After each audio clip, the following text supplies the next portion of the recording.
Halo teman-teman, ketemu lagi di Cerewetin Inter. Hari ini gue akan ngobrol dengan Presiden Inter Club Indonesia. Wah, gokil. Namanya Mas Rudi. Gue janjian udah dari beberapa waktu yang lalu, cuma baru kesampaian sekarang. Mungkin akan ngebahas apa ya? Kemarin baru ada pertandingan lawan Juve dan selanjutnya akan lawan Empoli. Udah gue nggak pakai berlama-lama lagi karena siapa sih yang nggak tahu Inter Club Indonesia? Yaudah yuk, langsung kita ngobrol dengan Mas Rudi. Jerewetan ceking kita, jerewetin apa aja. Halo, selamat siang Mas Rudi. Selamat siang Mas Angga, apa kabar? Saya baik, Mas Rudi. Gimana kabarnya? Terakhir kali janjian bilangnya sakit nih, sekarang sampai ada fotonya segala, sampai saya gak enak, dikiranya gak percaya begitu. Udah sembuh, Mas? Udah sembuh sih, udah. Kemarin tuh emang agak kecapean juga, agak sedikit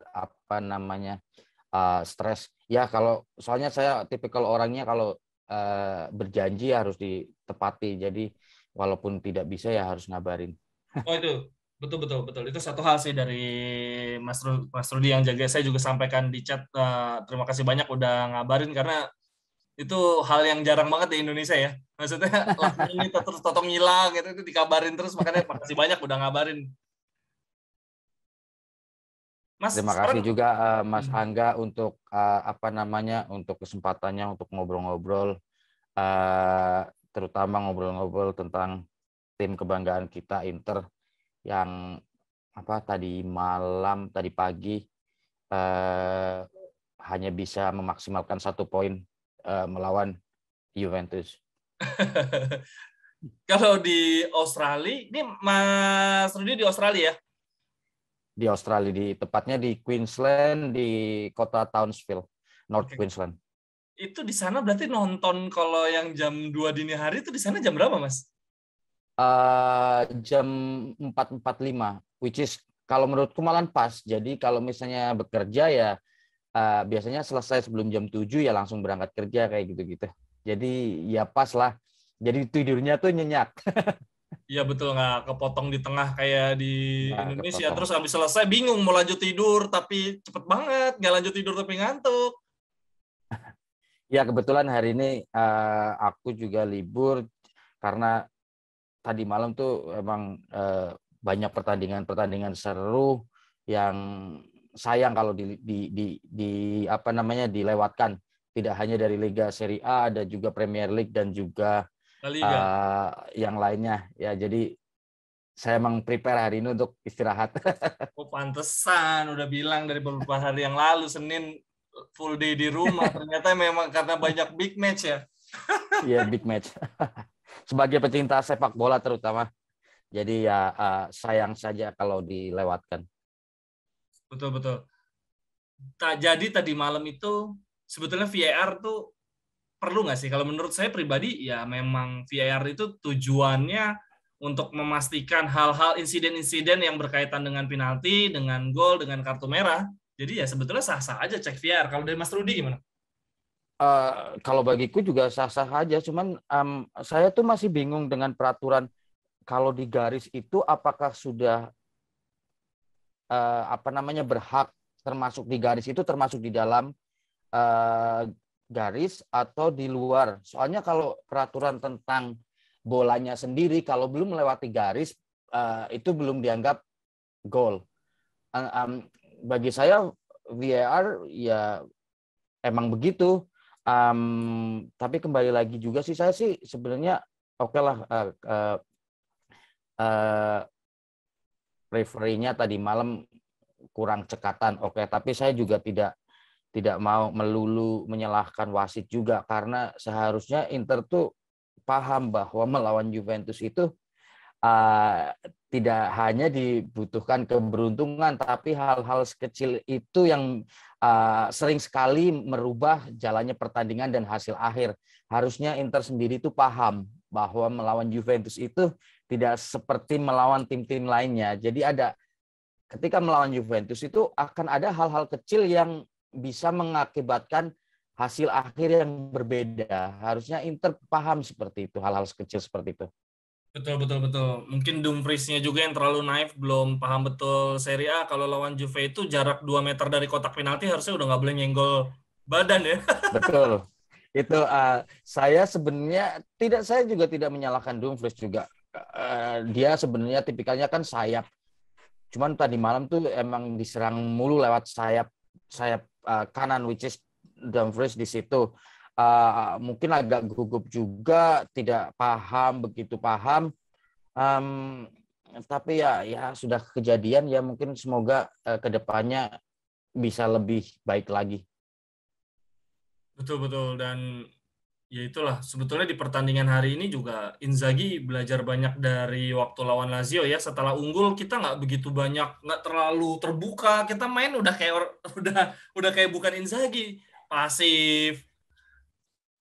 Itu saya yang agak agak Nggak setuju. takutkan dari kemarin-kemarin tuh, ketika kita unggul walau hanya 1-0 itu berasa sudah kayak menang aja. Itu semoga sih ke depan Inzaghi belajar tentang ini, terus emosi dia bagus, memang terlihat menggebu-gebu, cuman dengan kartu merahnya dia ya di pertandingan ke depan kan bahaya juga buat buat tim. Di satu sisi emang terlihat materi pemain kita tuh ya emang tidak lebih bagus dari Juventus. Komposisi pemain juga kita sebenarnya masih biasa saja. Kalau dilihat kedalaman skuad kita masih biasa saja. Kita masih biasa saja kita. Jadi ya semoga kedepannya bisa belajar sih Inzaghi dan tim. Itu dia sih soal kedalaman squad, bingung saya itu sama Korea, Vidal, ada aja si Vidal flu menjelang big match. Korea juga main jadi jarang banget, abis satu jadi one match wonder, dia satu pertandingan hebat, abis itu udah nggak kelihatan apa-apa lagi nih. Iya, aku juga menyayangkan sih tiba-tiba Vidal sakit flu seperti kayak ada apa. Cuman Iya. ya dan Calhanoglu juga sampai saat ini dia belum bisa jadi tipikal yang bisa dimainkan 90 menit. Menurutku pergantian pemain itu sangat wajar, tidak itu sebuah bagian dari taktik. Cuman ya emang tadi malam melihat Barella sebegitu early-nya dia kena kartu kuning, jadi dia bermain juga dengan sangat hati-hati. Jadi ya sebenarnya 1 poin juga bukan hasil yang jelek-jelek amat. Kalau menurutku emang sih 3 poin tetap kita acuannya 3 poin.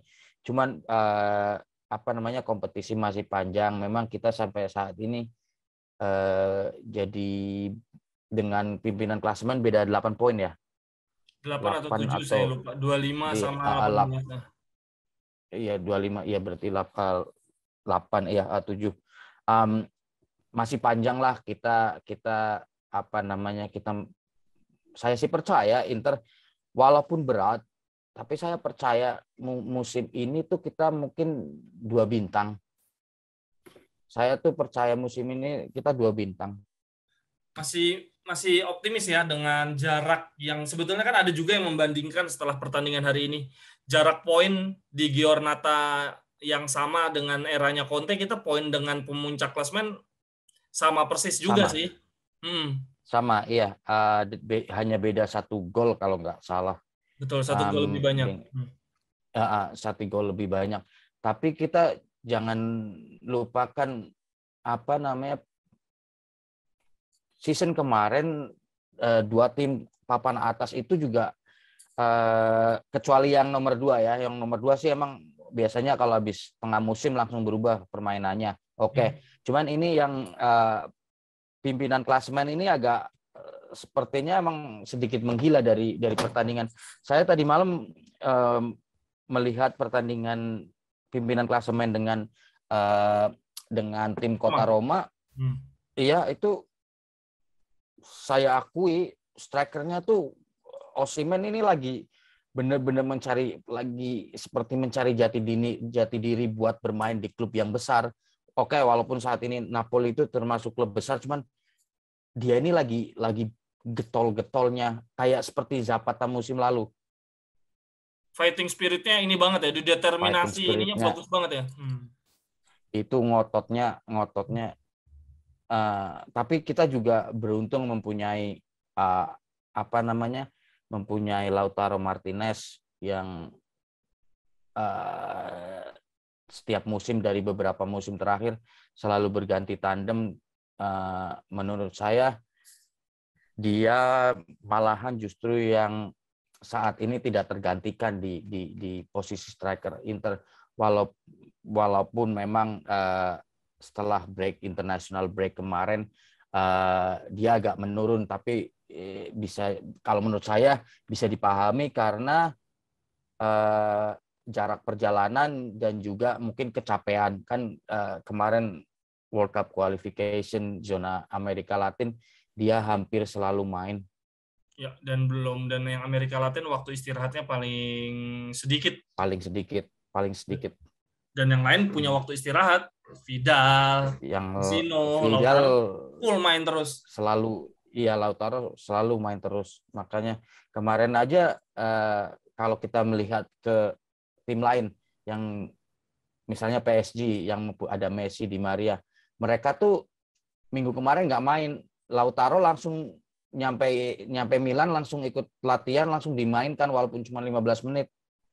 Itu masih istilahnya masih beda beda zona waktu, jet lag dan lain-lain ya. Kalau menurutku Lautaro butuh istirahat saat ini sih. Betul. Tidaknya satu pertandingan. Bahkan sekelas Chiesa pun tadi malam nggak main sejak menit awal, entah itu strategi atau gimana, tapi itu menunjukkan kedalaman skuad Juventus lumayan juga, sampai pemain kunci mereka aja bisa dicadangin. Kita kalau cadangin Lautaro agak runyam juga. Kita masih belum mempunyai pengganti yang sepadan, kayak misalnya Alexis juga tidak memberikan dampak yang lumayan, kecuali hanya dia bisa menahan bola. Selebihnya ya masih biasa aja, tidak ada kengototan. Saya tuh tadi malam berharap justru malahan Satriano yang dimasukkan. Berharap dia kan fightingnya setidaknya mirip lah, berani memasukkan pemain muda di pertandingan besar itu. Memang sih kalau menurutku agak seperti gambling, cuman ya kadang-kadang kita memang harus gambling untuk memberikan motivasi dan memberikan hasil akhir. Ya kita memang harus gambling, tapi ya kembali lagi itu terserah dari coach Inzaghi sendiri. Betul, itu juga yang sempat jadi pikiran saya sih, bahwa harusnya kalau dari kacamata awam ya, babak kedua kita harusnya punya pemain-pemain yang dimasukkan untuk menambah speed lah ketika pemain musuh kelelahan, tapi kita nggak punya pemain lini serang yang punya speed buat di babak kedua. Sanchez juga usianya udah terlalu tua, seharusnya ya Di Marco paling enggak. Cuma Di Marco semalam juga nggak masuk. Saya agak sedikit kurang paham pada saat penarik Ivan Perisic. Terlepas dia sudah kena kartu kuning, menurut saya emang setiap laga Juventus Inter Perisic emang harus main. Itu udah sebelah kirinya itu ya udah antara Perisic berhadapan dengan Cuadrado, udah nggak bisa, kecuali kalau bukan Perisic nggak ada yang berani fight ke Cuadrado seperti itu. Ya, betul. Sama halnya kayak Juventus kalau lawan Inter, Cuadrado harus main, sama seperti Lazio, Anderson harus main ya, kita juga.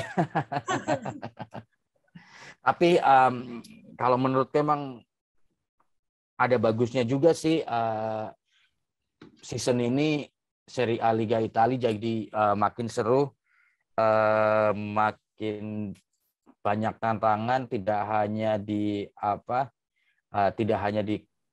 dua klub di kota Milan, tapi sekarang ada dari Napoli, Atlanta dengan masih begitu angin-anginannya juga kalau main dengan tim papan atas itu main bagus, tapi kalau dengan tim papan tengah ya seperti Inter zaman beberapa tahun ke belakang, sekarang juga apa namanya, kalau menurutku agak sulit kita menerka-nerka siapa yang akan menjadi juara, walaupun saya pribadi mengharapkan dan optimis Inter bakal 2 bintang. Cuma ya kita lihat nanti, setelah kita nggak bisa menilai saat ini. Setelah ini kita hari Kamis dini hari waktu Indonesia lawan Empoli, akhir pekan lawan Udinese, terus ketemu Sheriff lagi. Berapa poin akan diambil nih Mas Rudi kira-kira? Maksimal lah, harus 9 poin lah semua. Empoli hati-hati sih, mereka kemarin saya lihat saya lihat highlight dan juga highlight yang lama, ada 25 menit kalau nggak salah. Itu cara mainnya juga bagus, dengan kita Pinamonti juga di Empoli kan saat ini, dan Cutrone, mereka 2 pemain yang saat ini sedang sangat bagus. Ya harapan saya sih tetap, tapi kita masih bisa lah mengalahkan Empoli. Kita asal dengan strategi dan formasi yang jelas. Kalau untuk Udinese tadi malam saya lihat lumayan juga bermain lumayan bagus. Cuma ya kita semoga masih bisa dapat poin full. Dengan Sheriff kalau mainnya pas seperti minggu kemarin pas di zona champion, saya rasa tidak akan mempunyai banyak kendala. Saya rasa 9 poin untuk 3 pertandingan. Betul-betul, khususnya lawan Sheriff sih kita masih berharap banget Liga Champion. Masa iya nggak masuk putaran berikutnya sih. Benar. Kita harus menang. Kalau lawan Sheriff ini kita harus menang. Kita setidaknya harus menang. Di bursa, maaf Mas, di bursa transfer kira-kira sebentar lagi nih, nggak kerasa Desember Januari lah. Ada pemain yang menurut Mas Rudi perlu dimasukkan, yang otomatis berarti ada yang ngebuang lah ya, pemain yang nggak kayak Vecino Gagliardini kayaknya mubazir itu nggak Kalau saya sih kurang setuju ya, mereka tuh sebenarnya bagus, cuman tidak dalam kondisi fit aja, dan tidak bisa main lama, maksimal ya 20 menit mereka lah sebagai pengganti masih bisa lah. Tipikal saya sebenarnya, saya tuh lebih suka memaksimalkan pemain muda. Saya tuh sebenarnya lebih suka misalnya menarik lagi Agome, dicoba seperti itu. Cuman ya mungkin ya tipikalnya Inter emang sukanya yang sudah matang-matang. Karena mungkin tuntutan juga dari supporter kita kan,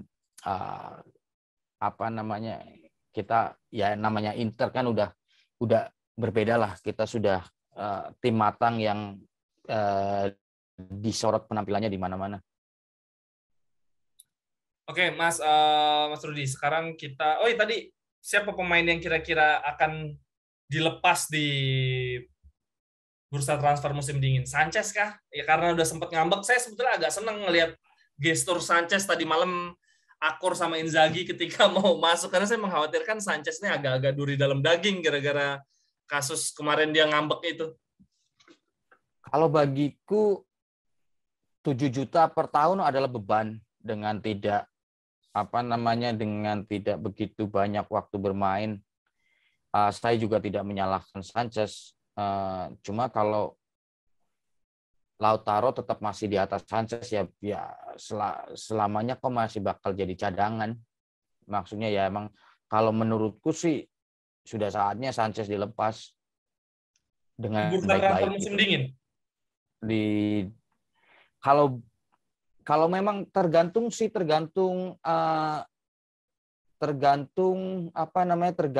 di kontrak kerjanya. Kalau misalnya di bursa transfer musim dinginnya itu kita tidak menanggung gajinya sampai akhir musim ya oke. Cuman kalau masih menanggung gajinya ya mendingan sampai akhir musim aja. Gitu loh. Ya tanggung aja kalau di apa namanya dikasih loan ke klub lain, kita masih menanggung gajinya gitu loh. Mendingan dia di tim kita walaupun Betul. hanya bisa dipakai misalnya beberapa pertandingan saja. Oke. Tapi kalau menurutku lawan Empoli kemungkinan besar Alexis main. Rotasi ya kayaknya di lawan Empoli, Ah, saya juga mikir gitu sih karena saya mikir Lautaro istirahat. Lautaro saya pikir sudah saatnya Lautaro istirahat. Zeko pala yang nggak istirahat udah tua banget, takut mati. Tapi dia emang menemukan kembali instingnya Tuh.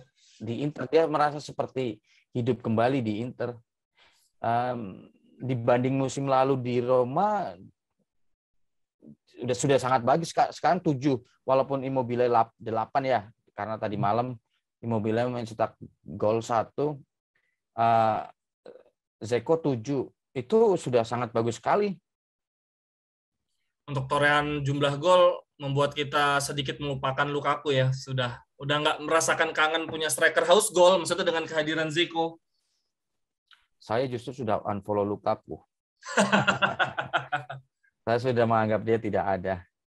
Tapi tetap berterima kasih, cuman saya sudah menganggap dia tidak ada. Tapi saya respect dengan pilihan dia, melihat dia sebegitu mencintai Chelsea dan memberikan bagaimanapun dia membantu Inter dengan 115 juta euronya.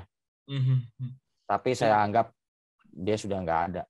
Lebih banyak striker yang bisa Inter tangisi juga lah. Maksudnya Lukaku cuman hitungan setahun. 2 tahun kan? Ya, 2 tahun ya. Nggak berasa lah, banyak striker dulu yang lebih layak kita tangisi. Inter tuh tidak kekurangan striker. Inter tuh selalu bermasalah dengan pemain tengah. Susah mencari pengganti. Kita susah mencari pengganti sepadan seperti Stankovic atau Esteban Cambiaso. Itu sangat susah. Berharap sih musim kemarin ya Milinkovic-Savic, tapi ya emang nggak mungkin juga Lazio melepas.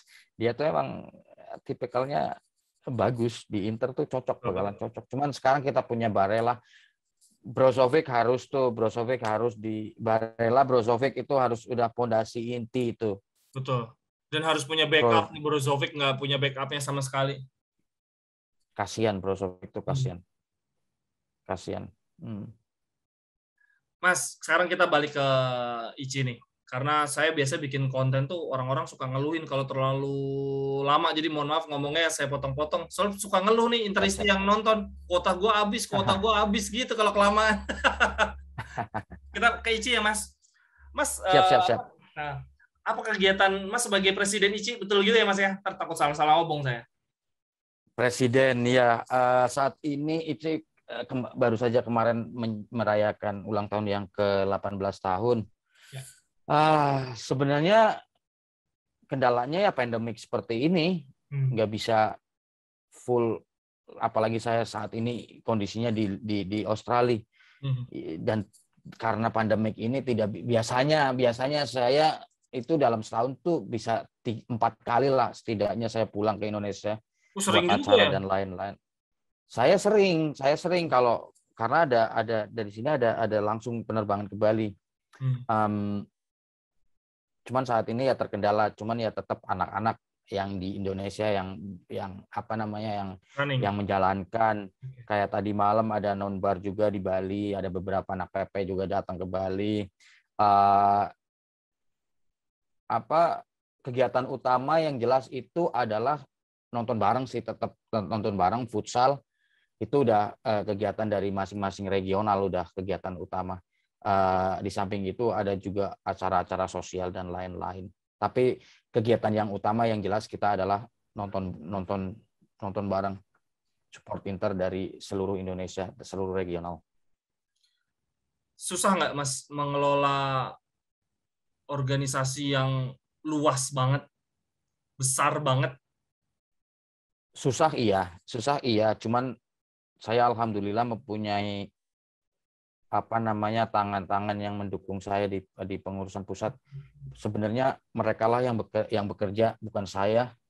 Mereka, karena apalagi dengan kondisi pandemik saat ini, sebenarnya anak-anak di PP lah yang yang bekerja 100%, bukan saya. Saya sebenarnya hanya sebagai presiden saja sebenarnya, dan memutuskan beberapa hal. Kalau susah pasti susah, karena kita ada lebih dari 117 atau 120 regional. Ego-ego pasti ada, disitulah dinamikanya berorganisasi. Kalau di Australia banyak nggak sih Mas pendukung Inter? Nobar Inter gitu ada nggak sih di sana? Ada di Victoria, cuman saat ini Victoria masih terkendala karena kan Australia kembali lagi pandemik ini, emang di Australia ini paling ketat. Di Victoria kita ada Interclub Victoria, di Sydney juga ada Interclub Sydney. Jadi ya cuman kalau untuk non-bar ada di beberapa tempat biasanya. Karena kan masuknya di sini pagi. Tapi mereka di sana nggak tahu presidennya Interclub Indonesia yang supporternya banyak banget itu ada di Australia, mereka tahu nggak? Tahu. Saya juga kalau ke Sydney atau ke Melbourne sering menghubungi mereka, ikut non-bar mereka. Saya juga selalu keep kontak dengan mereka. Karena juga kan kita sebagai Interclub Indonesia, salah satu interklub terbesar di dunia saat ini, total jumlah yang terdaftar di Italia 4.444. Kita sebagai salah satu interklub terbesar di dunia. Kita juga menjalin komunikasi dengan interklub pusatnya sendiri di Milan sana. Mereka rutin monitoring ya sih Mas? Nanya kabar lah. Monitoring, jangan kan kalau sekedar kabar mah ya biasa, itu udah seperti ini. Kita setiap memposting segala sesuatunya, kalau ada kejanggalan pasti selalu ditanya. Kita di monitoring segala sesuatu, kalau ada apa-apa kita selalu ditanya. Kalau misalnya ada keresahan tentang apa, kita selalu ditanya. Terutama saya dan tim-tim pusat sering sekali ditanya. Sebegitu intensnya berarti mereka yang menjalin komunikasi. Iya, mereka sangat mendukung sekali dengan keberadaan Interklub Indonesia. Kalau tidak ada pandemik ini, mungkin kita sudah kembali mengundang legenda-legenda Inter untuk kegiatan-kegiatan di Indonesia. Kan terakhir juga hanya bisa melakukan Zoom dengan Marco Materazzi, dan sebelum itu kita hanya bisa di acara di Bali. Ya cuman kendalanya saat ini kembali lagi pandemik. Kita tidak bisa melakukan full kegiatan. Oke deh, Mas Rudi, terima kasih banyak atas waktunya. Saya lihat udah setengah jam nih mengambil waktunya Mas Rudi. Mohon maaf mengganggu hari liburnya. Terima kasih Mas Angga. Bolehlah nanti kita ngobrol-ngobrol lagi. Cuman ya gitu, kita harus ya saya sih prefernya jam-jam segini nih. Jadi biar ya istilahnya tidak, kita sama-sama enak. Betul. Terima kasih banyak atas waktunya. Sekali lagi minta izin, ini saya upload di YouTube ya Mas Rudi ya. Terima kasih Mas Angga atas kesempatannya. Salam juga untuk keluarga. Tetap jaga kesehatan. Baik, terima kasih. Salam juga untuk teman-teman ICI lainnya ya Mas. Avanti Interklub Indonesia, Forza Inter. Forza Inter, terima kasih banyak. Terima kasih banyak Mas Rudi atas kesempatannya, walaupun kita berbeda waktu yang lumayan, kemudian di tengah kesibukannya masih disempetin ngobrol. Untuk teman-teman, gimana prediksi 3 pertandingan selanjutnya? Empoli, Udinese dan Sheriff, optimis 9 poin? Kalau gue sih bukan optimis lagi lah, sangat optimis. Kemarin lawan Juve ya udahlah ya, faktor X. Kalau selanjutnya kita nggak boleh lagi nih terlena dan ceroboh macam Dumfries. Sampai ketemu di cerewetan Inter berikutnya. Bye-bye. Thank you. Cerewetan ceking kita, nyerewetin apa aja.